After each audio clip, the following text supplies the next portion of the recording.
The sound of drums echoed through the Egyptian night. Hebrew slaves cried out beneath the weight of their labor. Whips struck them without pity. But in the middle of this cruelty, a baby floated on the Nile, unaware of the future that awaited him. That child would one day lead his people to freedom. This is a story of suffering and rescue, a story about a powerful God who challenged a mighty empire, about a man chosen to guide a nation, a people shaped in the wilderness, and a promise passed down through generations. The gods of Egypt couldn't stop him, the sea couldn't block him, no army could defeat him, because when God decides to free his people, nothing can stop him. God's people were never meant to be slaves. How could a slave stand against a king? How could the sea split in two? How could a nation survive 40 years in the desert? This isn't just an old story. It's a sign, a message, a truth that still speaks today. Set my people free. Time went by, and the people of Israel grew in number. Egypt, once a place of safety in Joseph's time, the son of Jacob, also known as Israel, turned into a land of pain. A new king came to power, one who didn't remember Joseph. He looked at the Israelites with fear and said, "They're becoming too many and too strong. If war comes, they might turn against us and escape." So Egypt made a law to enslave the Israelites. The children of Jacob, the family of Abraham, the people who carried the promise, became captives in a foreign land. But the more they were mistreated, the more they grew. This made Pharaoh even more afraid. If they keep growing, we'll lose control. We must stop them. Then a terrible order was given, one that brought fear into every Hebrew home.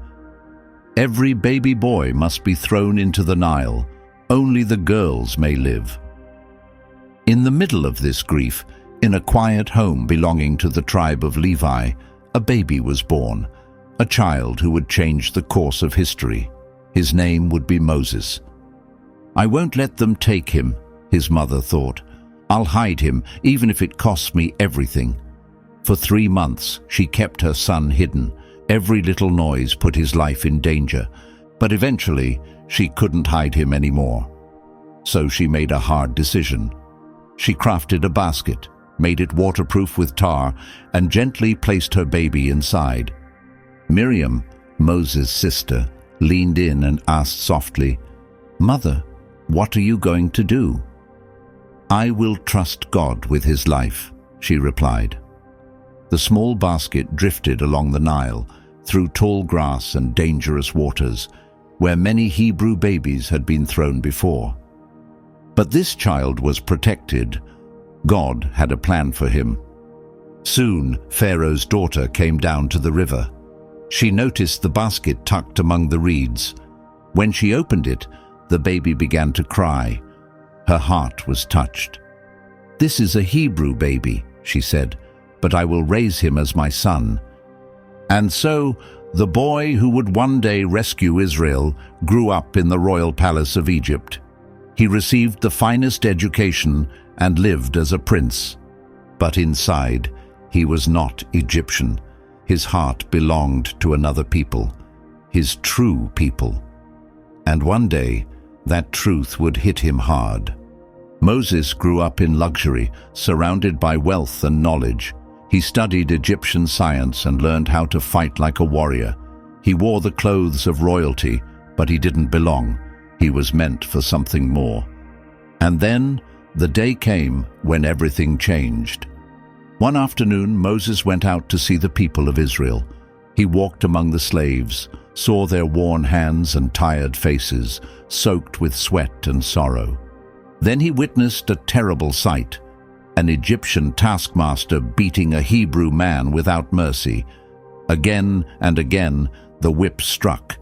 Anger rose inside Moses like fire. He looked around. No one else was there. The beating continued. Again and again. Then Moses acted. He struck the Egyptian, and the man fell lifeless to the ground. Silence. The Hebrew man ran, and Moses stood frozen. He knew this would change his life forever.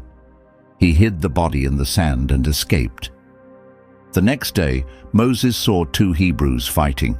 He stepped in to stop them, but one of them turned and sneered, "Who put you in charge of us? Are you going to kill me like you did the Egyptian?" Fear surged through Moses. People knew. Word had spread. And when Pharaoh heard, he gave the order, "Kill Moses." Moses ran. He left behind the palace he once called home. He left the people he was meant to help. He wandered until he reached Midian, a distant land. There, everything changed. In Midian, Moses found shelter. Time passed. He married Zipporah, daughter of Jethro, a priest of that land. And for 40 years, Moses lived a quiet life as a shepherd. Moses had left his life in Egypt behind. His dreams from youth had vanished into the desert. But God had not forgotten him. One day, while on the mountain of God, something caught his attention. It was just an ordinary day.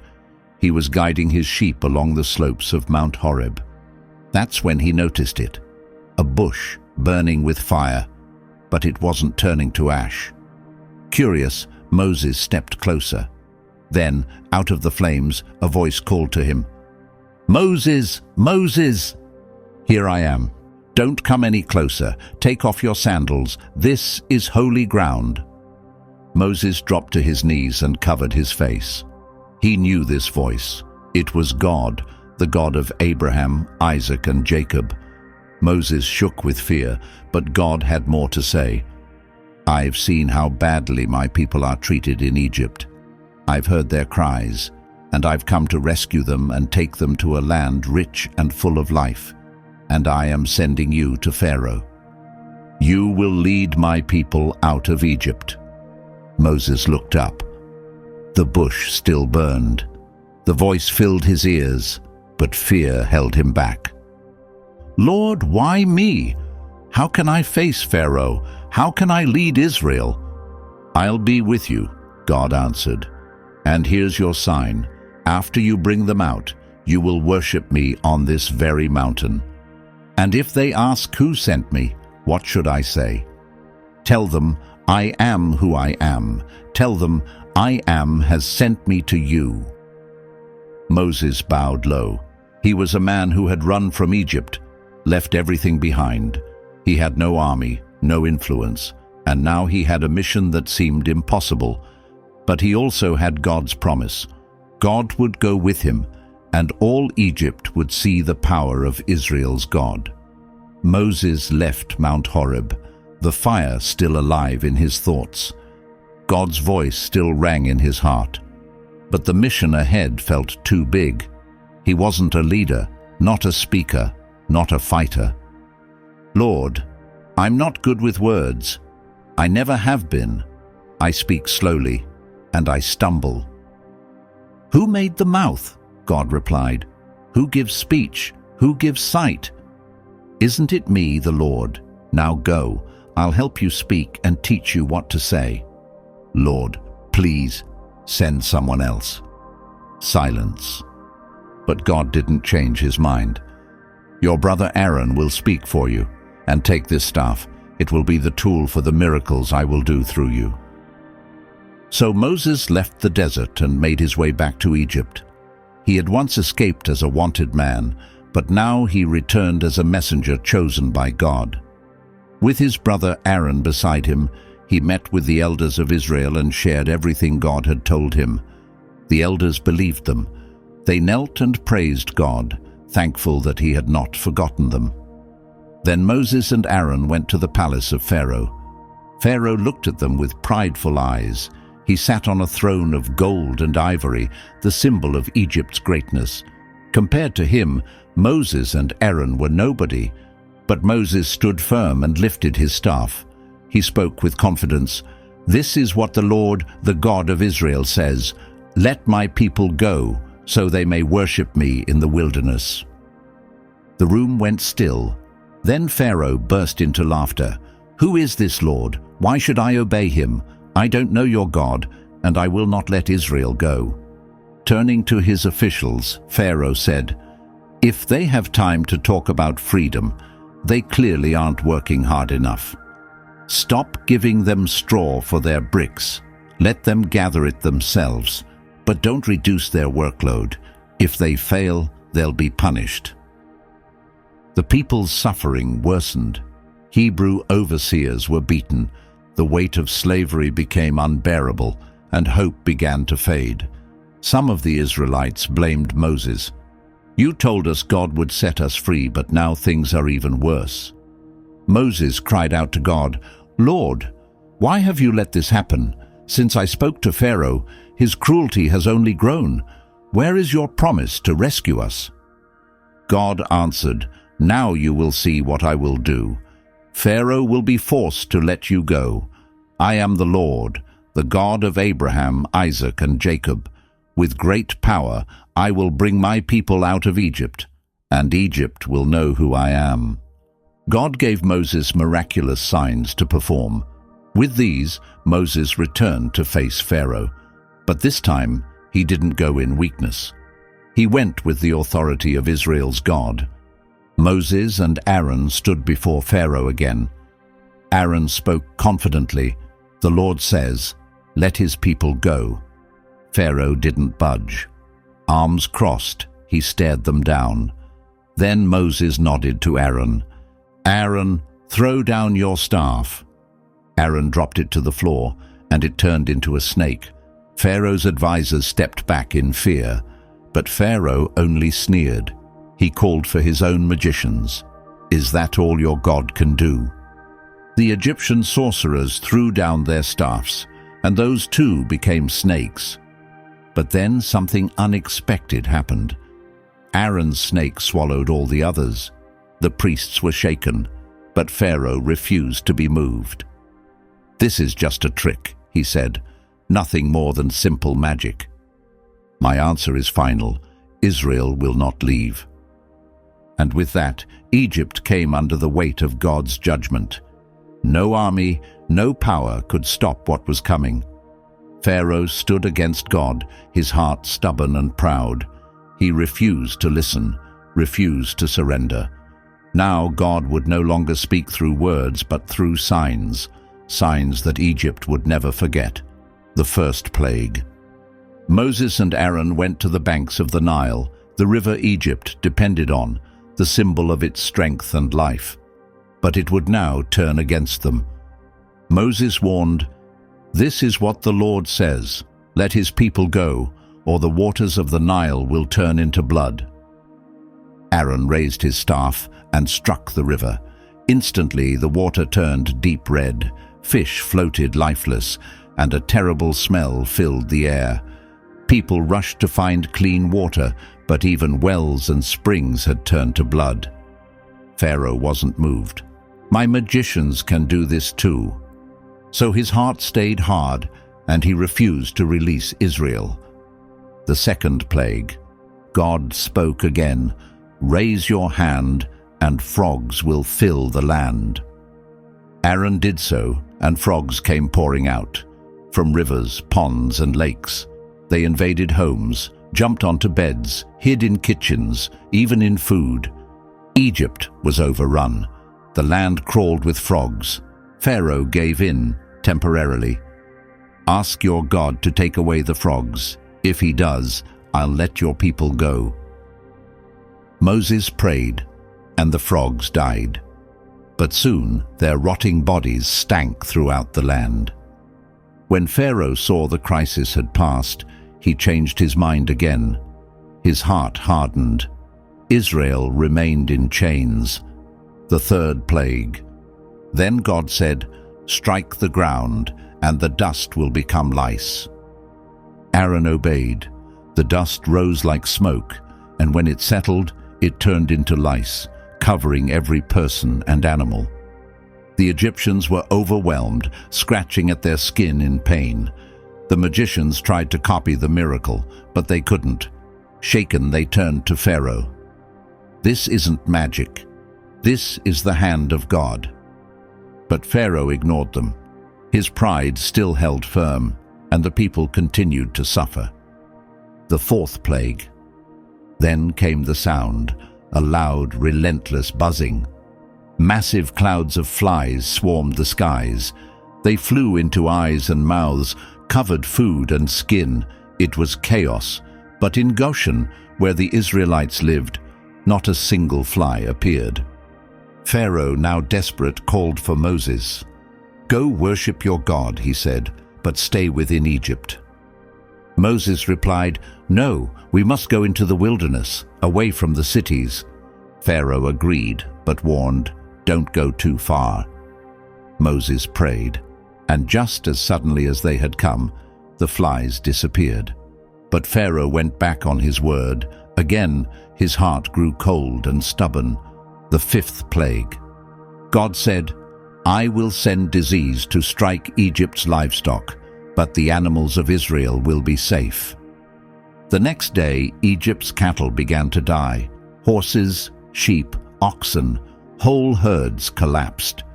But in Goshen, not a single animal was harmed.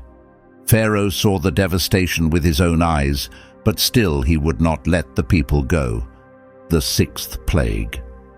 Then Moses and Aaron took ashes from a furnace and tossed them into the air. The dust spread across Egypt and turned into painful boils that covered people and animals. The Egyptian magicians were so sick they couldn't even stand. But Pharaoh remained defiant. The seventh plague.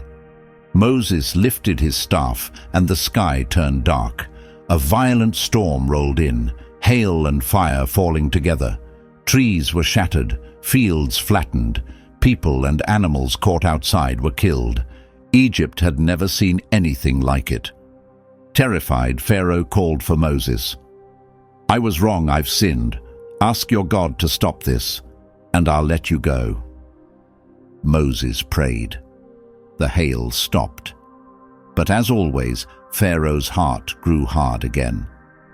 Then came the eighth plague. The sky turned black, not from clouds, but from millions of locusts. They covered the ground and devoured everything the storm had left behind. Nothing green remained. Horrified, Pharaoh begged again, "I've sinned. Please pray for me. I will let your people go." Moses prayed. The locusts vanished, but Pharaoh changed his mind again. The ninth plague. Moses stretched out his hand.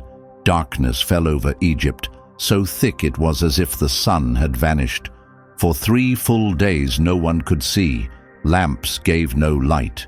People stayed where they were, too afraid to move.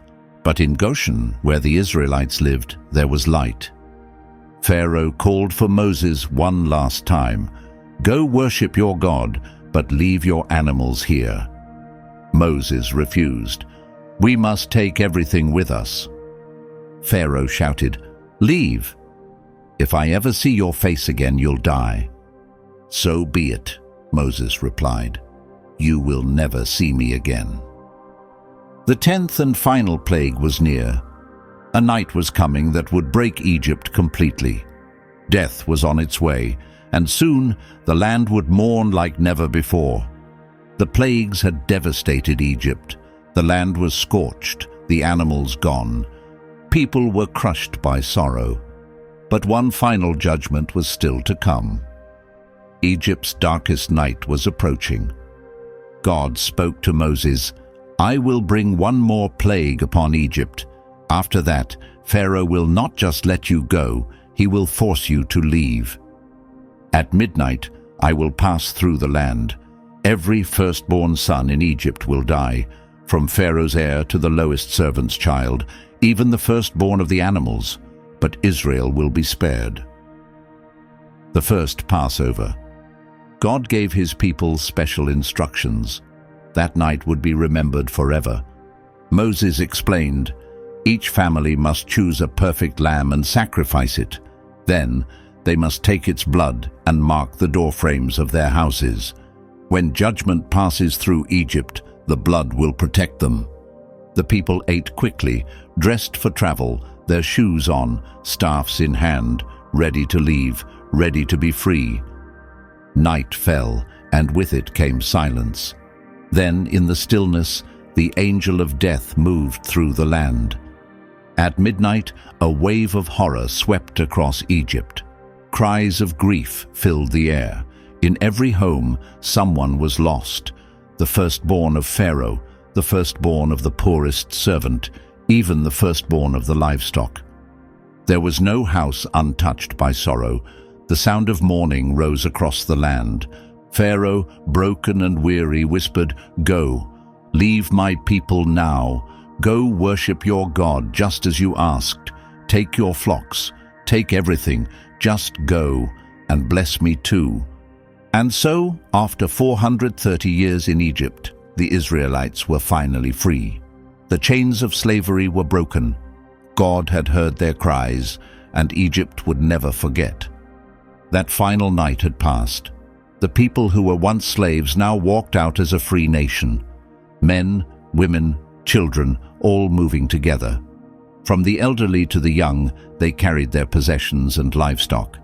Egyptians gave them silver, gold, and clothing, begging them to leave. Egypt was desperate to forget. Egypt feared the God of Israel. But the journey wasn't over. Though judgment had come, the greatest challenge was still ahead. God did not leave them to walk alone. A pillar of cloud led them during the day, and at night a pillar of fire lit the way. Moses walked at the front, guiding them forward.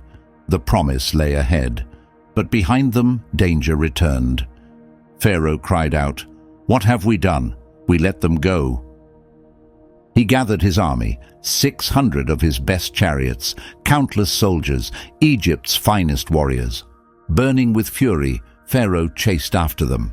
Still, the Israelites marched on, unaware of what was coming. Children laughed as the people pressed forward into freedom. The elders smiled, hopeful. But suddenly, cries of fear rang out. Panic swept through the camp. From the back, people shouted and pointed. Israel was trapped. In front of them, the Red Sea. Behind them, Pharaoh's army racing closer. Freedom now felt like an illusion. There was no way forward, no way back. Fear took hold. The people's hearts sank, their minds filled with dread. "Did you bring us out here to die, Moses? Were there not enough graves in Egypt?" They were terrified. But Moses stood firm. He knew something they didn't. "Do not be afraid," he said. "Stand still and watch what God will do. Today you will see the Egyptians defeated. You will never see them again. The Lord himself will fight for you. Just be calm." Then God spoke to Moses. "Raise your staff. Stretch out your hand over the sea. Split the waters, and the people will walk through on dry ground." Moses lifted his staff. A mighty wind began to blow, strong and steady. The sea began to split apart. On the right, towering water. On the left, a wall just as high, and between them, a clear path appeared. Israel stood in silence, staring in awe. One by one, they stepped forward. The ground was dry beneath their feet. The sea held back as if frozen by God's hand. Children ran with joy. Elders cried as they walked forward. God's presence was all around them. But Egypt wasn't finished. Pharaoh shouted, "After them! Bring them back!" His chariots raced into the sea path. Soldiers yelled. Horses galloped. But suddenly, the wheels clogged with mud. Horses stumbled. Confusion spread. "The Lord is fighting for Israel!" someone shouted. "We must turn back." But it was too late. God said to Moses, "Stretch out your hand again. Let the waters return." Moses did as he was told. The wind stopped. The walls of water came crashing down. The sea roared and closed over them. Chariots disappeared. Soldiers were swept away. The strongest army on earth was gone. Pharaoh stood helpless, watching as his power sank beneath the waves.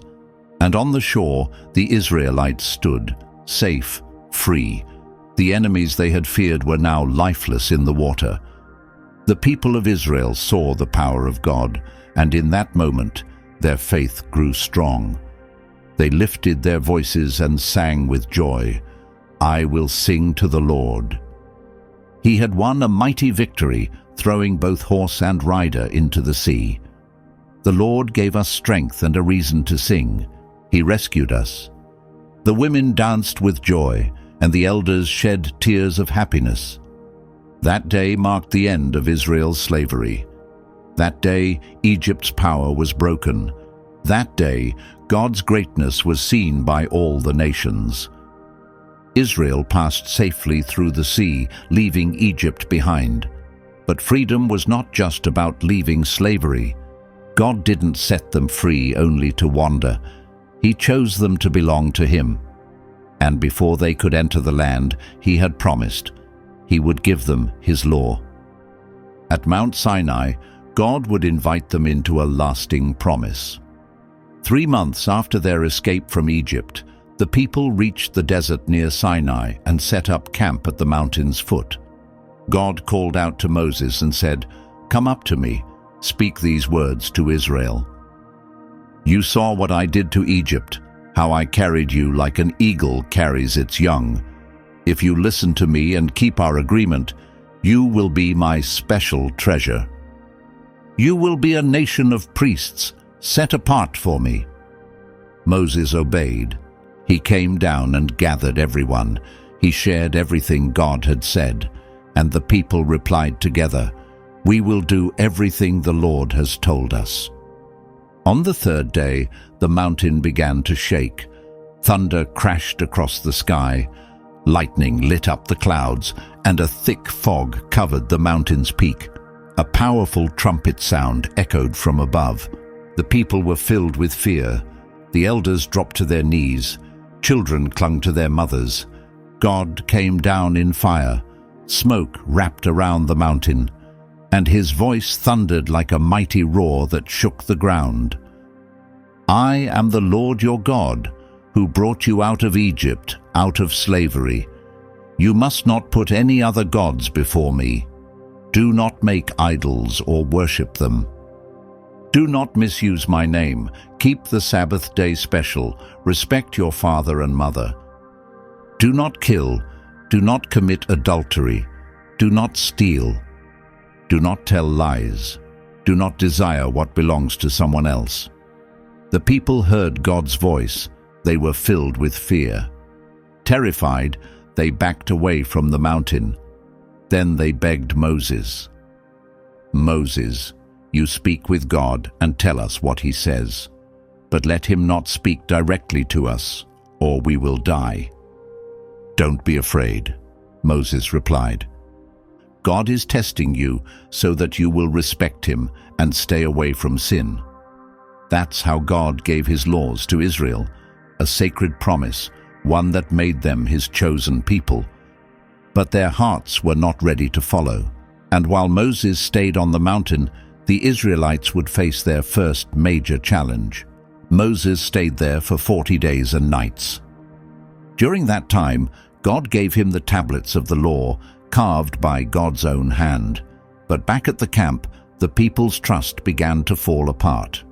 "Moses is gone," they said. "Who will guide us now?" Aaron didn't know what to say. "What do you want me to do?" he asked. "Make us a god," they told him, "a god who can lead us.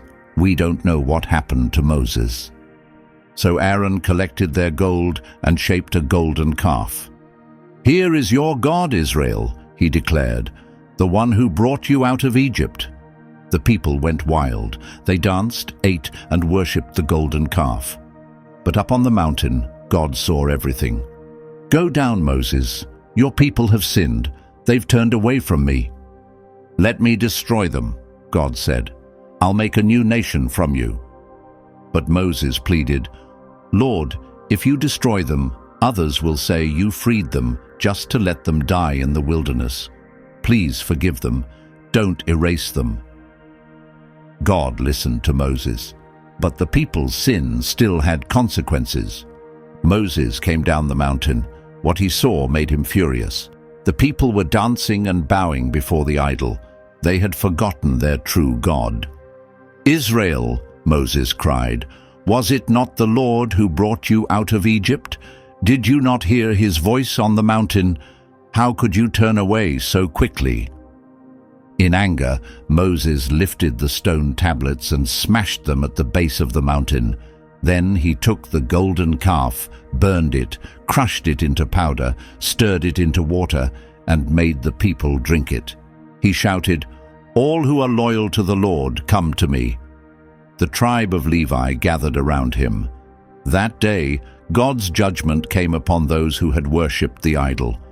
3,000 men died, and sorrow filled the hearts of the people. Moses went back up the mountain and once again begged God to forgive them. "Lord, if I have found grace in your eyes, let me see your glory." God replied, "I will let my goodness pass before you, but no one can look upon my face and live." Then God renewed his promise and gave Moses a new set of stone tablets. His presence blazed over the mountain. From that moment on, Israel was no longer a group of freed slaves. They became a people chosen for holiness, set apart for God. Yet their journey was far from finished. Before they could reach the land they were promised, they would face their hardest test. God had given them his law. They had seen fire on Mount Sinai. They had heard the voice of the living God. But God's plan was not just to give them rules. He wanted to live among them. So he gave a command.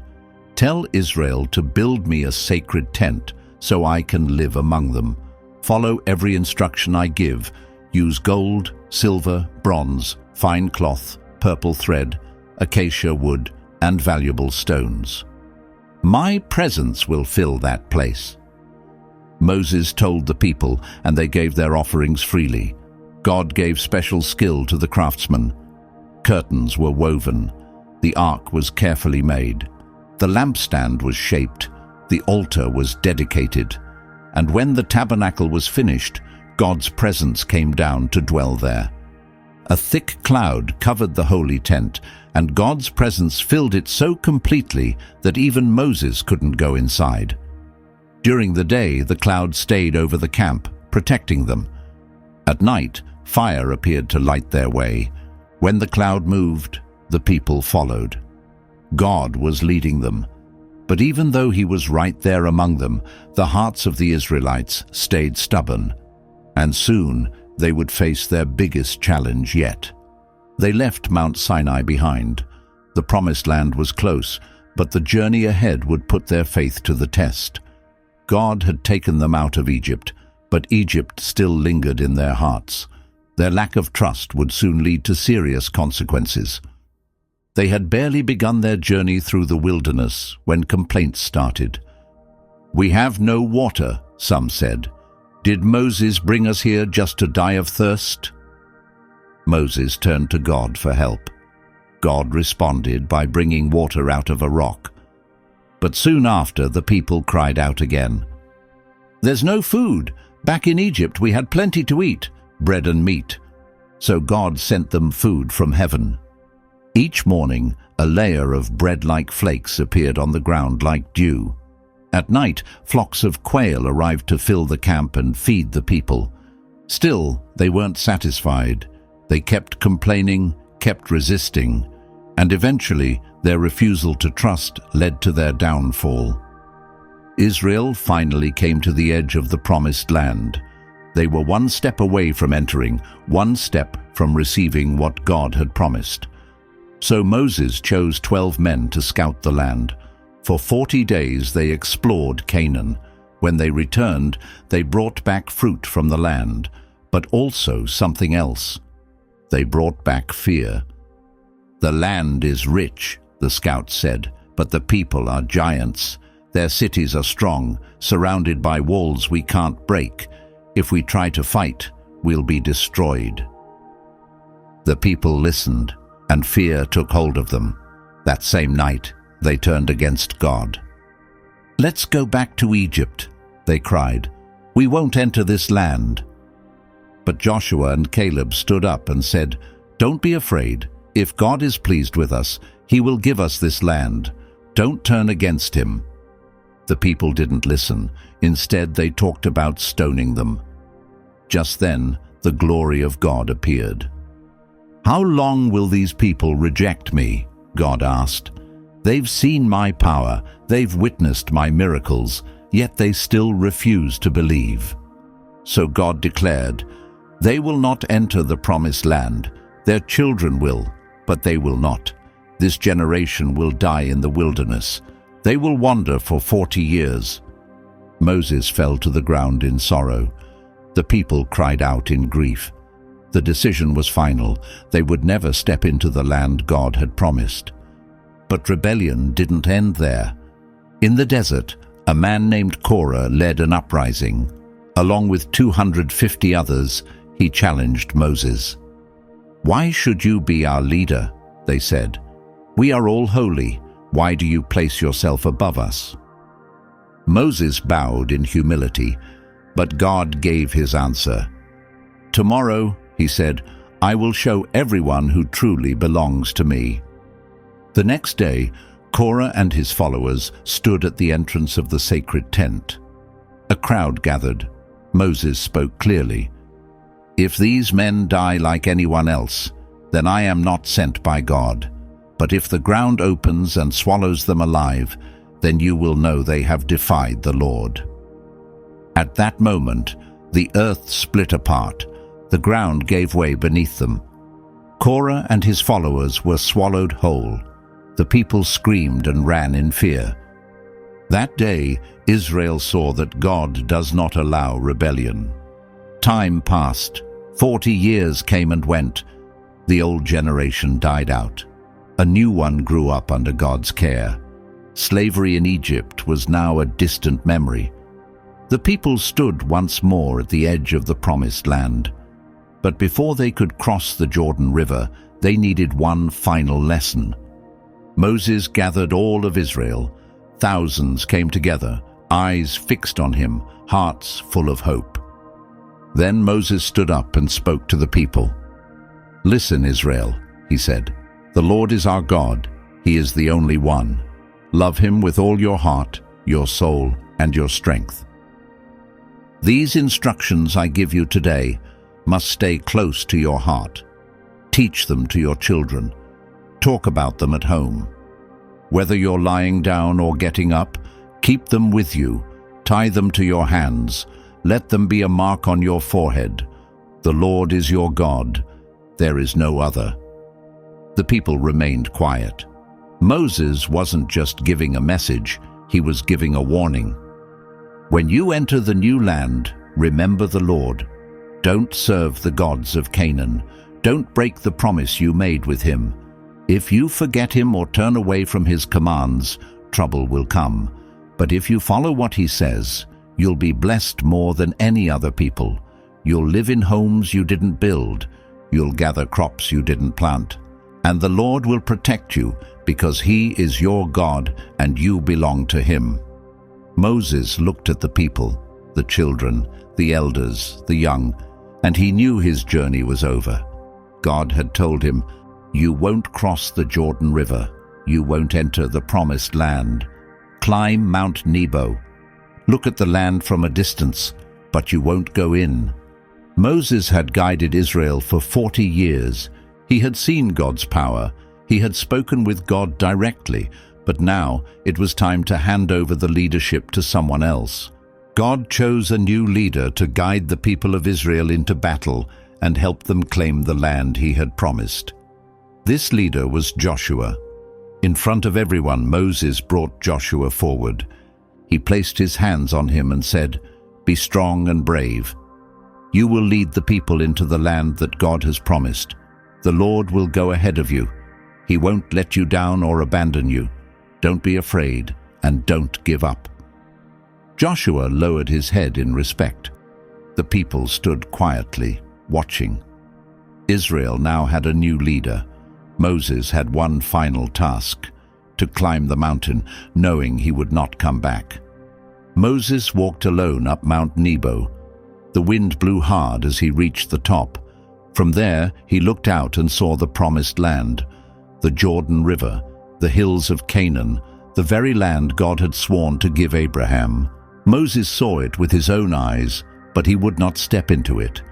His journey had come to an end. He took a deep breath, his gaze fixed on the distant horizon. Then God called him home. In that quiet, sacred moment on the mountain, Moses closed his eyes. There, on Mount Nebo, Moses passed away. God himself laid him to rest in a hidden valley. No one has ever found his burial place. The people of Israel mourned for Moses for 30 days. They grieved deeply. After that time, Joshua stood up, sword in hand, and turned his eyes to the land ahead. Then God spoke to him. "My servant Moses is gone. Now it's your turn. Cross the Jordan River. The land I promised your ancestors is now yours. Be strong and brave. Just as I was with Moses, I will be with you." And so, the life of Moses came to a close. Though he did not enter the land, his legacy lived on forever. The law that God gave through Moses continued to live on, and Moses' name has never been forgotten. Never again did Israel have a prophet like him, someone who spoke with God face to face. If you've stayed with us until now, thank you truly for being part of this amazing journey. Telling the story of Exodus has been a huge task for us. It took months of hard work, care, and commitment to bring this story to life in a way that is both powerful and true to its message. But every moment spent was worth it. This isn't just the story of Moses. It's the story of God's people, a story about faith, freedom, and hope that still speaks to our hearts today. Now, we need your help. If this film touched or inspired you, please share it with others. Don't forget to like the video, leave a comment, and subscribe to the channel. This isn't the end. Israel's journey goes on, and more videos are coming soon. May God bless you. Amen.